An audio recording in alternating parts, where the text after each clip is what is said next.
మాకు కూడా ప్రతివ్యూహం ఉంటుంది కదా.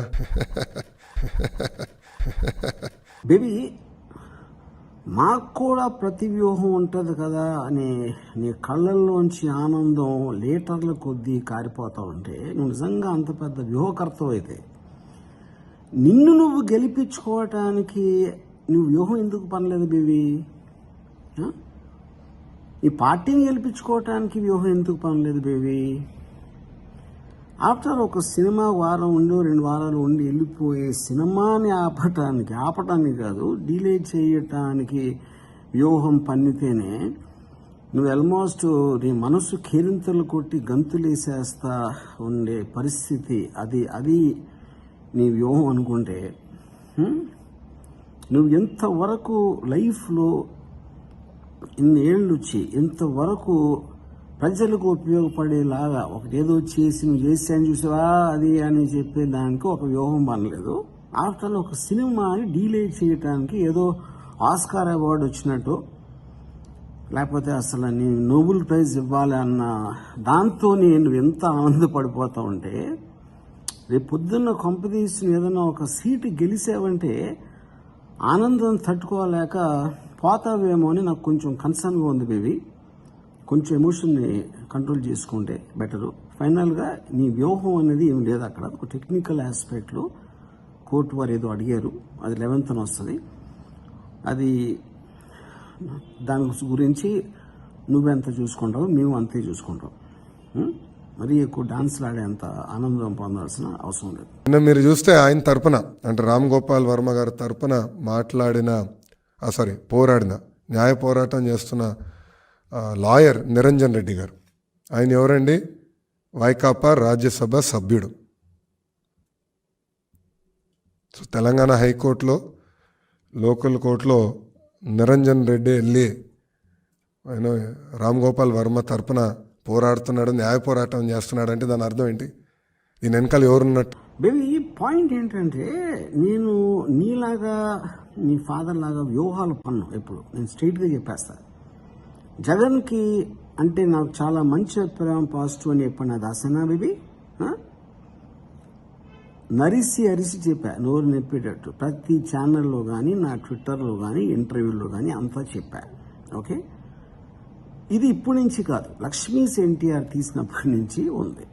ఓకే, అప్పుడు నిరంజన్ రెడ్డి గారు వైసీపీ రాజ్యసభ మెంబరు ఆయన వాదిస్తున్నారంటే ఇప్పుడు తెలిసిపోయింది వెనకాల వైసీపీ ఉంది అని అంటాం కన్నా మూర్ఖత్వం అనేది నేను చూడలేదు. అంటే నాకు నిజంగా జాలేస్తుంది. ఏమో నేను దాశానా? కాదు, నేను అది కాదు అని చెప్పానా? సత్యహరిశ్చంద్రుడు నేను న్యూట్రల్గా ఉంటానని చెప్పినా చెప్పలా, ఎప్పుడూ చెప్పలేదు. ఏది 4 ఏళ్ల నుంచి 4-5 ఏళ్ళ నుంచి నాకు సరిగ్గా టైం గుర్తులేదు. నువ్వేమో పెద్ద డిటెక్టివ్ షర్లాక్ హోమ్స్ లాగా నిరంజన్ రెడ్డి వచ్చాడు అందుకని తెలిసిపోయింది ఇప్పుడు వైసీపీ అని చెప్తే ఇంకా నీ ఇంటెలిజెన్స్కి నాకు తెలిసి సిబిఐలో చేరితే ఇండియా మొత్తం బాగుపడుతుంది. రాజ్యాంగం మాకు రైట్స్ ఇచ్చింది, అది మేము కాపాడాలని కోర్టుని ఆశ్రయించాం. రాజ్యాంగ రైట్స్ నీకెంత ఉంటాయో నాకు అంతే ఉంటాయి, అందరికీ అంతే ఉంటాయి, నీకు నాకు కాదు. అది పాయింట్ ఆఫ్ రాజ్యాంగం అనేది అది. ఓకే, ఇప్పుడు నువ్వు తెల్లారు లెగిస్తే జగన్ సైకో, జగన్ ఆని చంపేశాడు, అతను పెద్ద క్రిమినల్ గ్యాంగు, అది ఇది లేకపోతే మొత్తం ఆంధ్రప్రదేశ్ ఇదైపోతుంది అని పొద్దున్న లెగిస్తే నువ్వు చేసేదే ఏమి చేయవు, ఇది ఒకటే చేస్తావు. అప్పుడు అదన్నీ నువ్వు చేయొచ్చు. ఏది రియల్ లైఫ్లో పబ్లిక్ మీటింగ్లో ఏం ఫిల్టర్ లేకుండా. నేను డిస్క్లైమర్ ఉన్న సినిమాలో నీకు ట్రైలర్లో 1-2 అది కనిపిస్తే మమ్మల్ని డిమీన్ చేసేస్తున్నాడు అని నువ్వు సపోజిషన్ చేసుకుని చేస్తున్నావు. అప్పుడు నువ్వు రియల్ లైఫ్లో అన్నది ఎవరు చేయాలి? సెన్సారు. ఆ మాటకు వస్తే బేబీ మనందరికీ ఉన్న ఏకైక పాయింట్ ఆఫ్ రైట్ ఏంటంటే article 19 protection of freedom of expression. Okay, అది నేను ఎంత వాడతానో నువ్వు అంతే వాడతాను, అందరూ అంతే వాడుతున్నారు. అది నీకు స్పెషల్ కాదు, నాకు స్పెషల్ కాదు, అది తెలుసుకో. నిజంగానే సినిమా తీయాలంటే హూ కిల్డ్ బాబాయ్ తీయచ్చు, కోడి కత్తి పైన తీయచ్చు.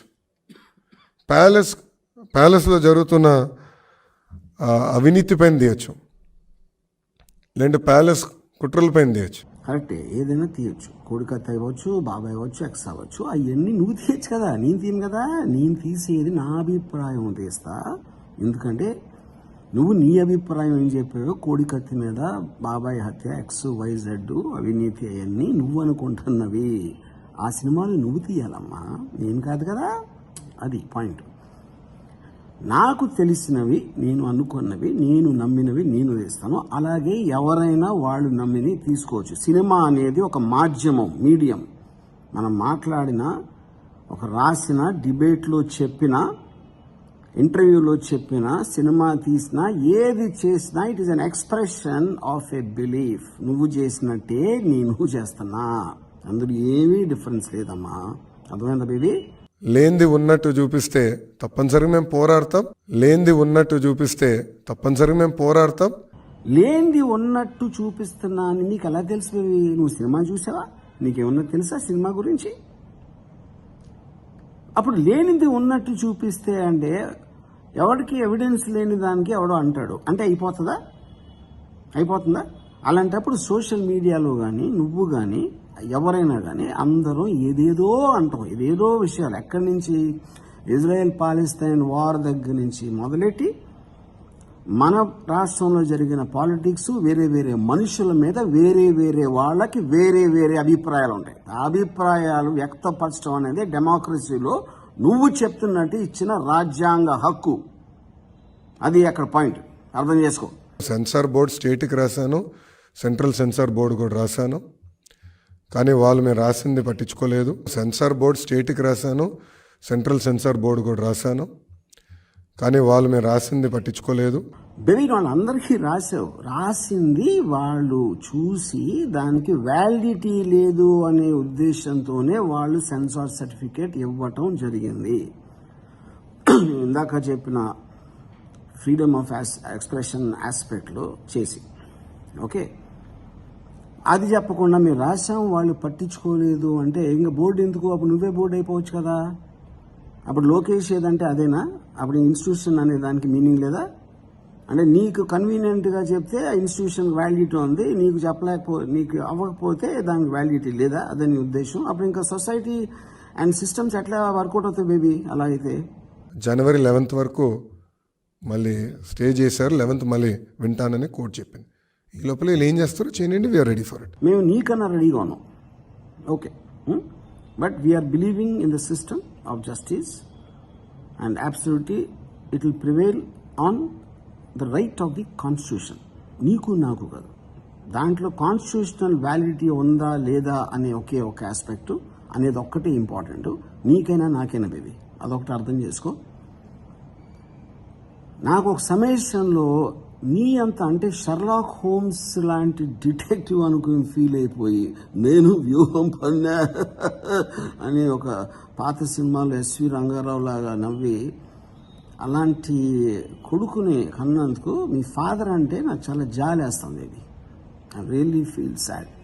I don't know what to do.